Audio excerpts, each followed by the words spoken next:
Hoje, quem prestou depoimento na CPI da Covid foi a médica infectologista Luana Araújo.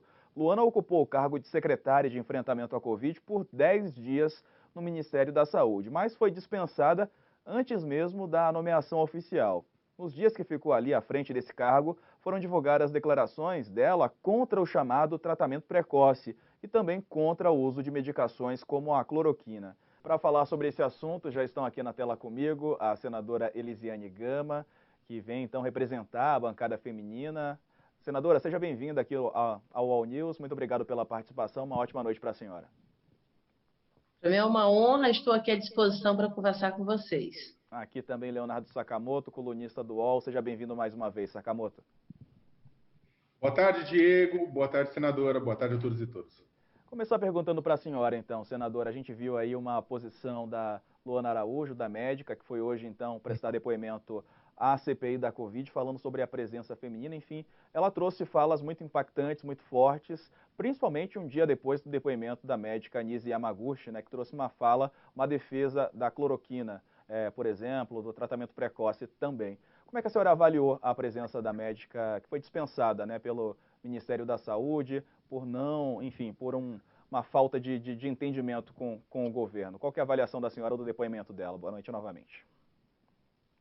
Olha, o depoimento da Luana foi um depoimento muito importante na CPI. A gente viu ali claramente as posições dela na defesa da ciência, claramente a sua competência, a sua qualificação técnica para assumir um cargo realmente dessa natureza e de importância no enfrentamento da pandemia.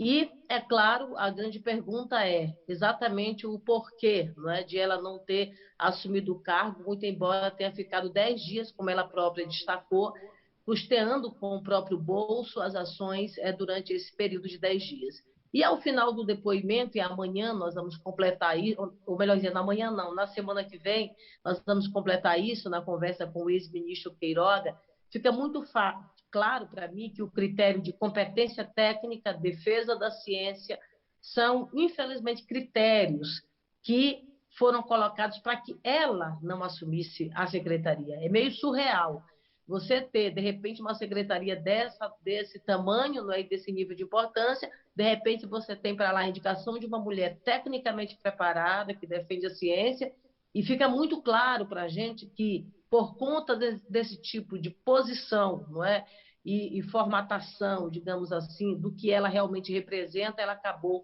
não assumindo de fato essa secretaria. É muito lamentável uma orientação política e ideológica do governo, deixando de lado a competência técnica e a ciência.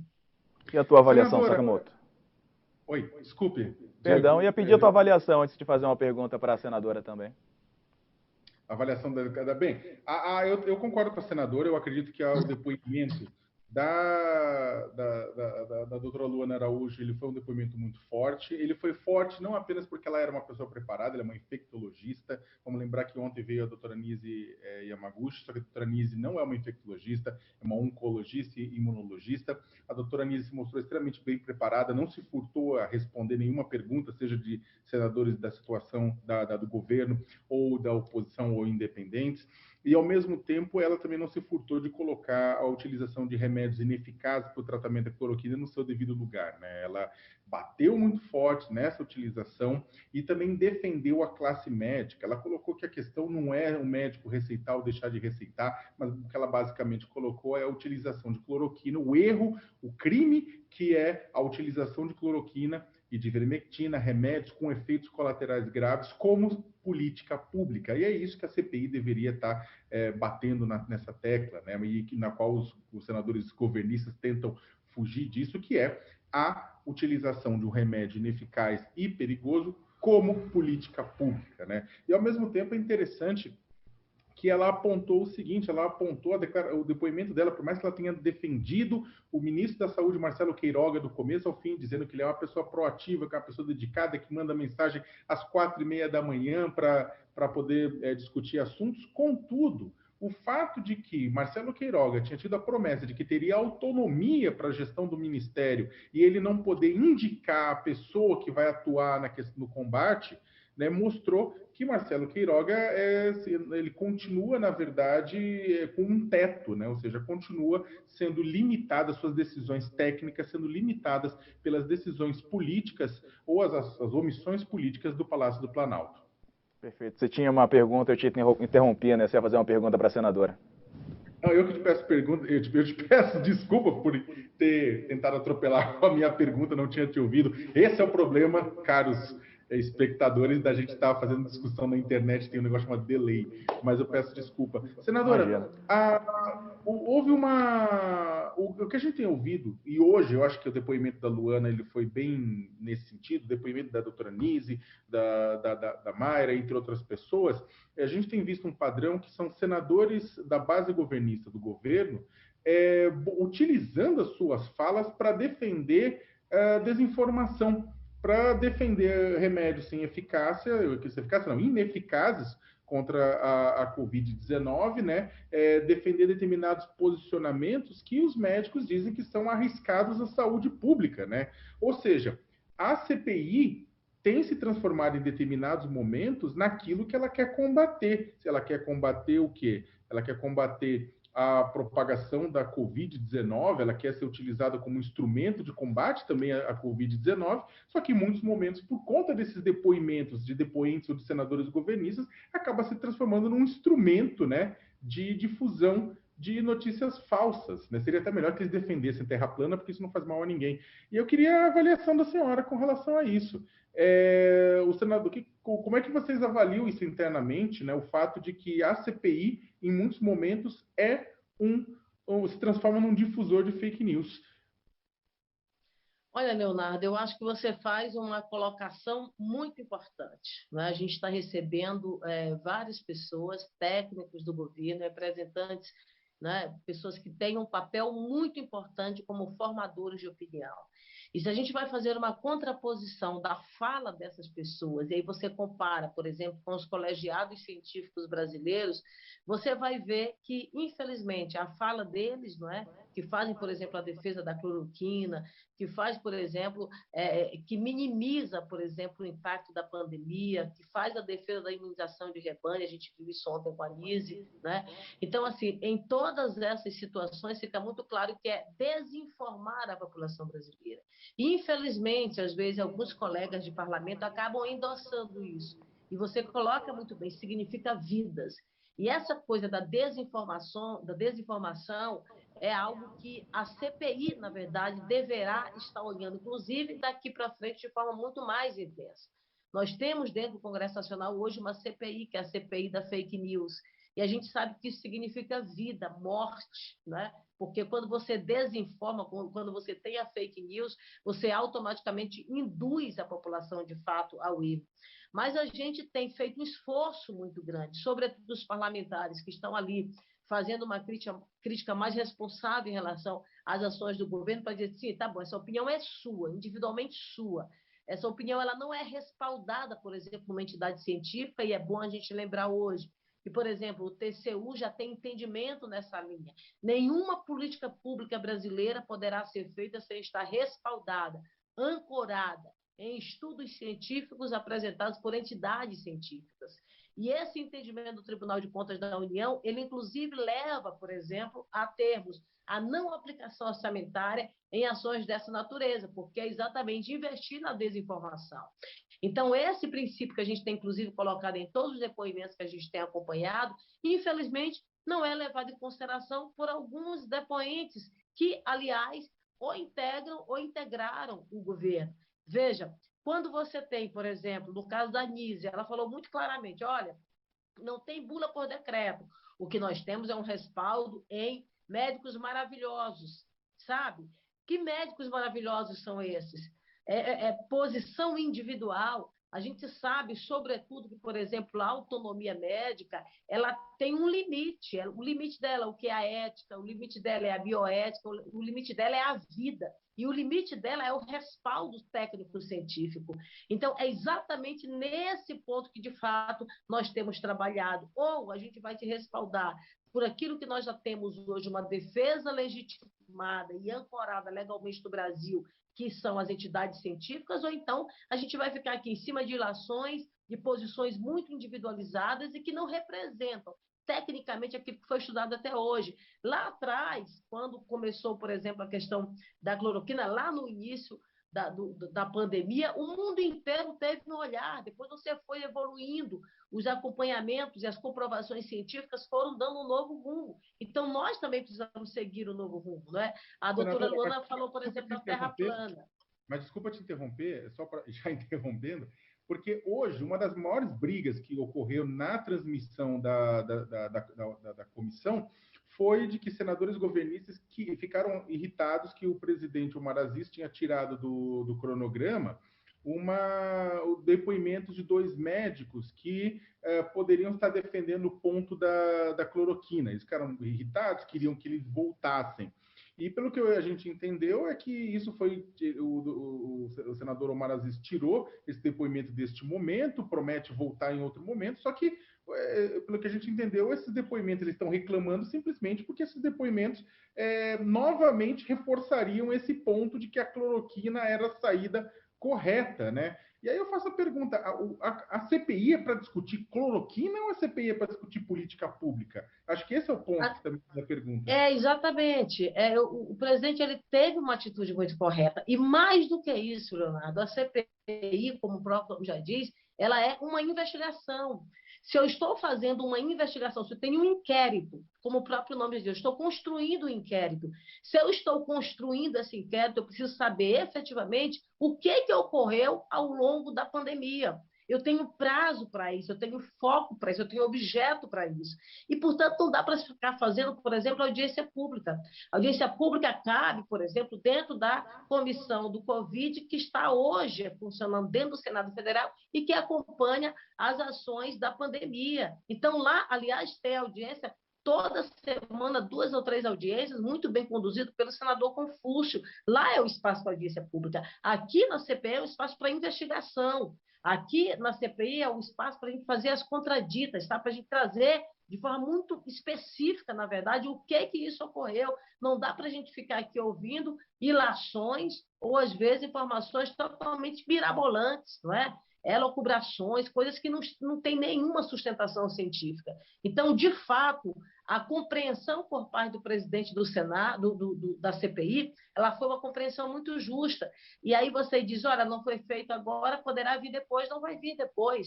Porque esse sentimento de que a gente não tem tempo para isso é realmente hoje algo que está dentro do sentimento da maioria da CPI. Então, eu acho que nós vamos focar, de fato, mais daqui para frente. Eu acredito que nós estamos num ritmo realmente muito bom. O nível de oitivas está sendo muito produtivo, no meu entendimento. Não dá para a gente ficar perdendo tempo ouvindo, aliás, informações que não têm nenhuma sustentação técnica. E aí, nesse contexto, senadora, a senhora agora integra aquele chamado G7, não é? Dos senadores majoritários na CPI, independentes, de oposição, enfim, o grupo que dita as cartas, né, os próximos caminhos.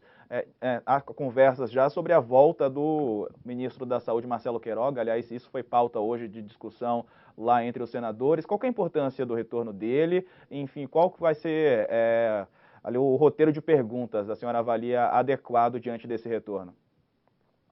Olha, eu acho que o retorno do ministro Queiroga é muito importante, seja pelo que já ocorreu ao longo dos últimos depoimentos, precisamos entender um pouco sobre o Plano Nacional de Imunização, precisamos entender, de fato, até onde vai os posicionamentos dele. Veja que no depoimento que ele veio, ele sempre defendendo muito o presidente da República, sempre defendendo muito ali as posições do governo, e logo em seguida alguém que defende, por exemplo, a questão do uso de máscara. Você tem o chefe maior do Executivo brasileiro lá andando sem máscara, fazendo realmente aglomerações. Então, nós precisamos ter a volta dele para fazer uma contradita, não é? de tudo que foi falado, sobretudo por esses ex-integrantes do governo. Agora, uma coisa muito importante do retorno dele também é exatamente a decisão que é compartilhada do governo brasileiro com a CBF em relação aos jogos, não é? Aqui no Brasil. Você vê, receber 10 países, receber 10 delegações num momento de iminente terceira onda no Brasil. Não é? Por exemplo, o meu estado do Maranhão está com alta novamente de casos de Covid. Então, a gente pode dizer que essa terceira onda no Brasil já está agora, infelizmente, diante de nós. Alguém disse que ia voltar em julho, voltou em maio para junho. E a gente, no meio de um cenário, nós temos uma decisão brasileira em conjunto com a CBF, por exemplo, para o recebimento desse campeonato no país. Então, é muito importante a vinda do Queiroga para que a gente, de fato, possa responder, né, essas perguntas que, na verdade, é uma pergunta que está, de fato, na cabeça de todo mundo. Então, a vinda dele é muito importante, já tem a confirmação para a semana que vem. Aliás, a semana que vem será uma semana, de fato, muito intensa. Nós temos a vinda dele, nós temos a vinda do governador do Amazonas, não é? Nós temos a vida do ex-governador do Rio de Janeiro. Então, será uma semana realmente muito intensa de oitivas na semana que vem aqui.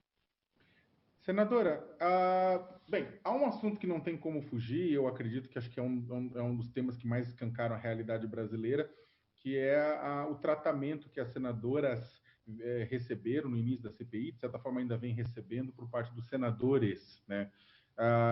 Há um machismo sendo transmitido em tempo real através da televisão à medida que a CPI vai avançando, né? Interrupção da fala de vocês, tentativa de explicar para vocês aquilo que vocês já entenderam, né, por parte disso, e uma ação que não fica restrito muitas vezes às senadoras, mas também acontece contra depoentes mulheres, né? Então, as depoentes mulheres, sejam elas depoentes que estão falando algo a favor do gosto do governo ou contrárias ao governo, também há uma ação no sentido de interromper, de tentar explicar, de não deixar falar. Acho que a fala mesmo da Nise Yamaguchi, da doutora, ontem, foi interrompida uma série de vezes, né? De uma forma muitas vezes brusca. E eu queria que a senhora avaliasse o significado disso e como é que tem sido essa dinâmica para tentar garantir voz, e o que significa essa voz não ser garantida no Senado Federal. Veja, a gente, quando lá no início a gente viu a ausência de mulheres na CPI, eu fiz uma questão de ordem, o presidente atendeu a minha questão de ordem e permitiu a presença de mulheres no processo de oitivas como titular, não é como se fosse membro titular, muito embora a gente não seja. Por exemplo, eu não sou membro titular da comissão, muito embora estejamos participando aí, né, inclusive do grupo seleto, como vocês colocam, né, que ficou realmente conhecido como G7. Então, a gente realmente está participando, fazendo discussão, inclusive, acerca do que é importante e preponderante aí para a ordem do dia. Agora, quando a gente fez esse pedido lá atrás, eu falei, olha, a gente não está pedindo aqui para mim, Elisiane, ou para Simone, ou para Leila, ou para Zenaide, que somos parlamentares mais aqui do campo independente de oposição. Nós também estamos pedindo direito de fala para a Soraya, que é da base do governo, para a Daniela, que é da base do governo, ou seja, nós estamos pedindo direito de fala para todas nós, né? Aí vamos lá no caso. De lá para cá, o que nós tivemos? Várias interrupções, né? Geralmente, quando a gente fala, ou a gente é interrompido, inclusive pelo depoente, ou é interrompida por algum colega de parlamento, né? Então, isso realmente acontece de forma muito reiterada. E aí você lembra muito bem, inclusive os depoentes. Por exemplo, do ponto de vista político, das posições que foram apresentadas pela doutora Nise, a gente viu claramente ali, não é, contradições, a gente viu claramente ali que não há uma sustentação científica acerca dos posicionamentos que ela, na verdade, apresenta. Agora, ela tem o direito de se expressar, ela tem o direito de fala, ela não pode ter, na verdade, um nível de interrupções, como, infelizmente, a gente teve ontem, pela primeira vez, por alguém da base do governo. Veja, em nenhum outro momento de depoimento de pessoas que vieram na apresentação da oitiva, você teve alguém da base do governo para refutar. E no caso da Anísia, um parlamentar da base do governo foi lá, de forma, inclusive, muito incisiva, não é, em relação a ela. Então, é muito patente isso. As mulheres, Leonardo, elas são muito mais interrompidas do que os homens. Pesquisas americanas mostram isso claramente. Nós somos de 2 a 3 vezes mais interrompidas do que os homens. Então, essa interrupção que tem acontecido e que o Brasil inteiro está vendo hoje, porque nós temos um nível de audiência muito grande nesta CPI, infelizmente, ocorre internamente, cotidianamente, de forma muito intensa. Por exemplo, eu sou líder dentro do Senado Federal, desde que cheguei, líder do meu partido, hoje líder do Bloco Independente. Então, como líder também, dentro da reunião dos colégios de líderes, que não são fotografadas, não estão aqui no nível de transmissão simultânea, nós também temos interrupções diárias. Às vezes você tem que falar mais firme, e alguém diz, olha, fala baixo e tal, e às vezes até coloca, as mulheres são histéricas, porque gostam muito de gritar, enfim. Porque, infelizmente, a aceitação e a admissão, por exemplo, da nossa fala, ela não ocorre do mesmo nível da fala dos homens. Aqui não é querer se vitimizar, é um fato, é uma realidade, a gente sente isso diariamente, não é? Como o Brasil também está acompanhando de forma realmente muito diária. Então, a cada momento também que se fala, a gente está lá firme, não, nós vamos continuar, nós estamos aqui realmente convictas e certas de que estamos realmente fazendo o nosso papel. Infelizmente, isso acontece, já aconteceu até muito mais, eu sempre digo, a gente precisa reconhecer também o momento que a gente está vivendo, a gente não tinha direito nem de fala, nem de ser votada, não é? A gente não tinha direito de votar. Hoje eu estou aqui como senadora do meu país, ao lado de mais 11 senadoras brasileiras. Então, nós já evoluímos, nós ainda estamos muito longe daquilo que nós precisamos ser, que é paridade, que é isonomia entre homens e mulheres no Brasil. Senadora, nosso tempo está quase acabando, mas eu quero pedir a opinião da senhora, porque hoje alguns senadores foram levantar questionamentos justamente sobre interrupções ontem em relação à médica Nise Yamaguchi, mas houve também ontem um episódio em que o presidente Jair Bolsonaro ofendeu, né, uma jornalista, a nossa colega Daniela Lima, que é da CNN Brasil, enfim, usou uma palavra inadequada, chamou de quadrúpede, né, ao se referir a um comentário dela que foi colocado e recortado apenas um trecho, não dando um contexto geral da fala dela. Enfim, foi totalmente deturpado aí nas redes sociais, WhatsApp e afins. Qual a avaliação da senhora em relação a esse comentário do presidente, senadora? É algo abominável. Eu recebo de forma muito triste, na verdade, a posição feita pelo presidente da República, que no ano passado, por exemplo, teve aí mais de 460 agressões contra jornalistas no Brasil.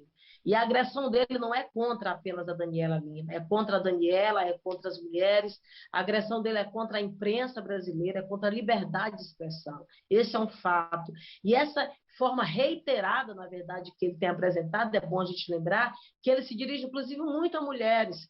Em vários outros momentos, a gente viu ali a posição dele em relação às mulheres jornalistas.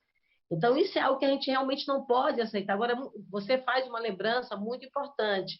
Da mesma forma que nós tivemos, por exemplo, em algum momento, interrupções no plenário, nós tivemos a posição do chefe maior do Executivo brasileiro, interrupção não, uma agressão, não apenas uma interrupção, mas uma agressão em relação a uma mulher, e os mesmos parlamentares que fizeram a crítica em relação a Nise não fizeram em relação ao presidente da República. Então, sabe, não dá para ter dois pesos e duas medidas, entendeu? Como eu disse, eu tenho minha posição do ponto de vista de mérito da atuação da doutora Nise, mas eu tenho a minha defesa da garantia de suas prerrogativas e de sua ação de fala, do seu poder de fala, sabe? Então, isso realmente tem que ser assegurado. O que a gente tem visto no Brasil tem colocado o Brasil numa posição estratégica internacional muito ruim. A nossa posição no quesito liberdade de expressão está em número 107. Veja a situação de fato que nós estamos vivenciando hoje no Brasil. Então, isso é muito grave. Isso depõe contra a democracia brasileira. Isso depõe contra o Estado democrático de direito, que assegura a liberdade de expressão da população brasileira. Então, eu também queria aqui aproveitar esse espaço de vocês, que tem muita audiência, para registrar mais uma vez, não é, a minha abominação e meu repúdio a posturas de fato dessa natureza. Senadora Elisiane Gama, do Cidadania, muito obrigado pela participação, representante da bancada feminina. Um ótimo trabalho para a senhora na semana que vem, na continuidade dos trabalhos da CPI. Muito obrigada a você, muito obrigada, Leonardo, muito obrigada a todos vocês. Estou aqui sempre à disposição.